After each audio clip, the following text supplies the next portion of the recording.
going on, Packers Nation? Welcome back to another video of Packers Latest. I am your host, Taylor Bretl, keeping you up to date with the latest news of the green and gold Green Bay Packers. A happy Friday to all of you watching out there. We are just 2 days away from the Packers finishing off their regular season in that Week 18 matchup against the Minnesota Vikings. If you're new to the channel, I welcome you. Feel free to subscribe, leave a like, turn on a notification bell, drop a comment on anything you want to related to this Packers team. I'll make sure to read those among the fans of the green and gold. And if you're a returner, I welcome you back as well. And maybe, hey, you're a Vikings fan wanting to see what's going on with this Packers team. Respectfully, it's a mess. It's chaotic. So there's lots to learn. I welcome all the comments, all the engagement. Glad to have you guys here.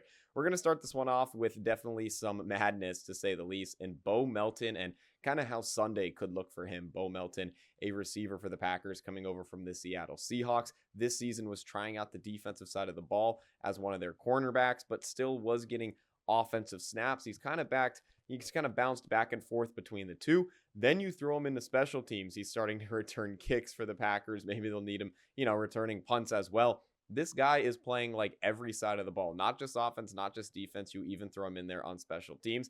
Melton, definitely a Swiss Army knife, to say the least, when you talk about his skill set. And again, in this game against Minnesota, it's a game where you want to, sit most of the starters. Melton getting all these opportunities, but not one of their, main starters. He gets the snaps. He's in every game, but he's not one of like the top tier starters, in the receiving room. You got the Christian Watson, Jaden Reed, Romeo Doubs. How much will they play? You look at the corners. How much will Keyshawn Nixon? Diggs is new. Will he maybe get in there? Who knows? But Melton is available to play literally wherever they need him to, because the Packers trying to rest as many guys as they can. Again, with this game not mattering, but also you can only rest so many guys and, keep enough amount to keep the starters you want on the 53-man roster, but play their backup. So kind of a messy situation, but you look at this quote from Matt LaFleur's media availability. This is per Bill Huber NFL on X, with the question being, how many snaps can Melton handle? Matt LaFleur with a pretty simple answer in return, saying, we're about to find out. Again, pretty short and to the point, but again, it's really going to be interesting to see how much Melton's going to play. And man, you just think about how gassed you can possibly get. Again, who knows offensively how many snaps he'll get. Maybe he'll play in the receiving room, but is he there every drive? Probably not. But with the Packers injuries and with you wanting to rest the starters, it's definitely going to amp up. So interesting to see that. You look offensively, he has just 4 catches this season, but they've gone for 107 yards and a touchdown. Defensively, he's been, in the corner room way more.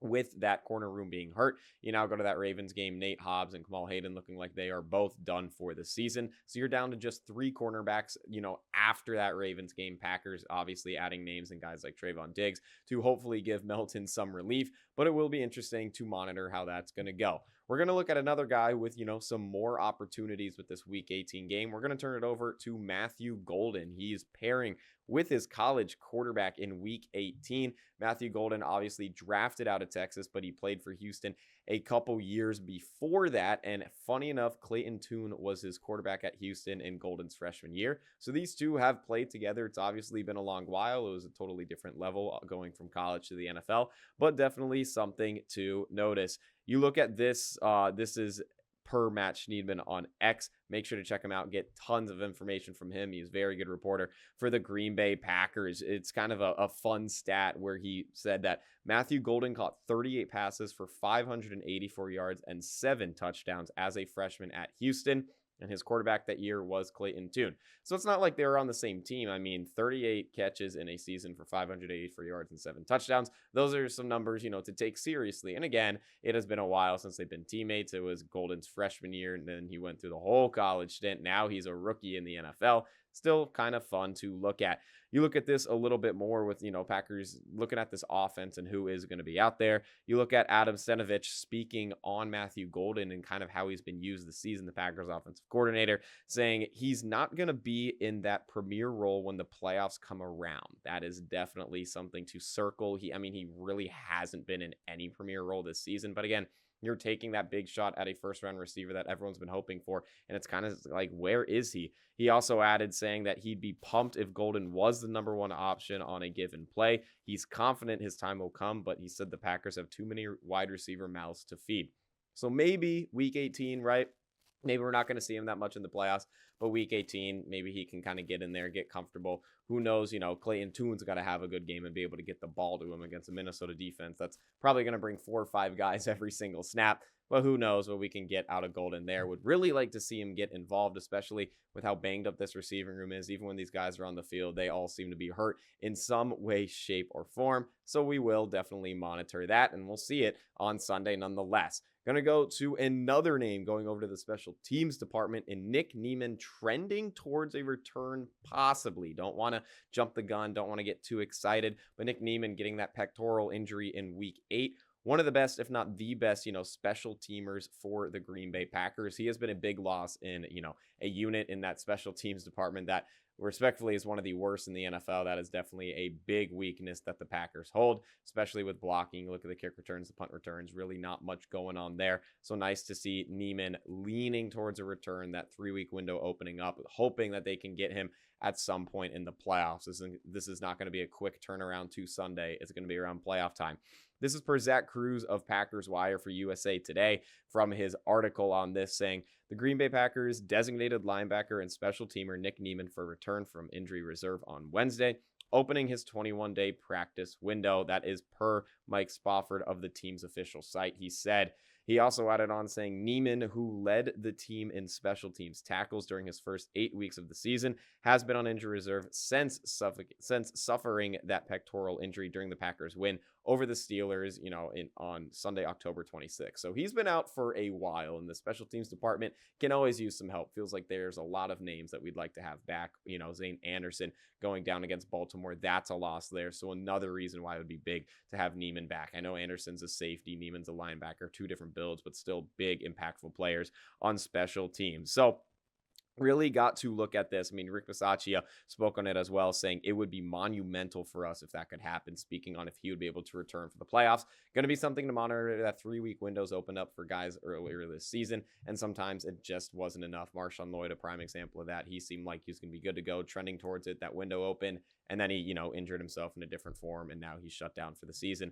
So it's always different for every single guy, but Niemann would be a big piece for the Packers to get back with a special teams department that has not looked pretty. And then against Minnesota, with whoever's going to be returning kicks and punts for the Packers, will definitely probably not be the prettiest, but we can always hope for a fun game. Minnesota's favored rather big in this one, with the Packers expected to sit a lot of guys, but you're still trying to look for the positives in that game nonetheless, even with most of your backups in there. We're going to go over to the injury report, though, which, outside of resting guys, the injury is another big reason why Minnesota is favored by a touchdown in this one. The Packers, a classic injury report to where it is very, very packed. I'm going to read this from top to bottom, and buckle up because it's a lot of names as usual. Aaron Banks dealing with that ankle injury and now an illness that's going around this Packers locker room. He was limited Wednesday and also limited Thursday. Edrin Cooper dealing with that shoulder injury, limited both days. Josh Jacobs with that knee and ankle injury, limited both days. You go to Donovan Jennings, guard tackle for the Packers. He's added on this injury report with a throat injury. He did not participate Thursday. Not really sure what that is specifically. Like, it just says throat. It's not illness and it's not neck. Like, it's throat. There wasn't really anything specific on it, what that is. So definitely want to look more into that when it becomes public. You go down from him, Jordan Love did officially clear concussion protocol, but they don't plan to play him against Minnesota. He was fully in practice Wednesday and fully in practice Thursday. Nick Niemann, who I touched on, he's been limited these first 2 days, so nice to see him kind of getting back in there a little bit.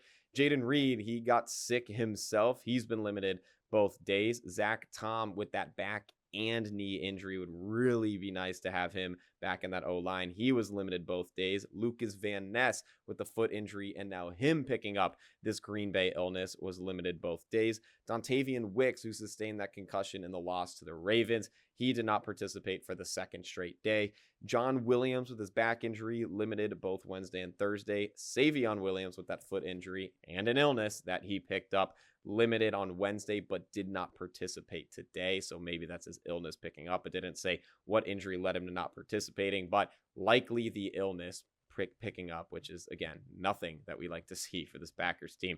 Everything that can go bad with this sickness is going around. It's hitting everyone. Let's hope that week 18 it'll disappear and everyone will be healthy for the playoffs. And then finally, Malik Willis with that right shoulder injury that he hurt against Baltimore and now a new hamstring injury. He was limited both Wednesday and Thursday. So lots of names, lots of guys to monitor, but it's nice that week 18, the Packers can just rest everybody, get healthy for the playoffs, but it's going to be interesting how they monitor it. I feel like you want some guys to play because if they lose this game to Vikings, even if they win, but let's say if they lose, that'd be a 4-game losing streak. Week 18, you didn't play your starters, then you get that break, then you go on the road to the playoffs.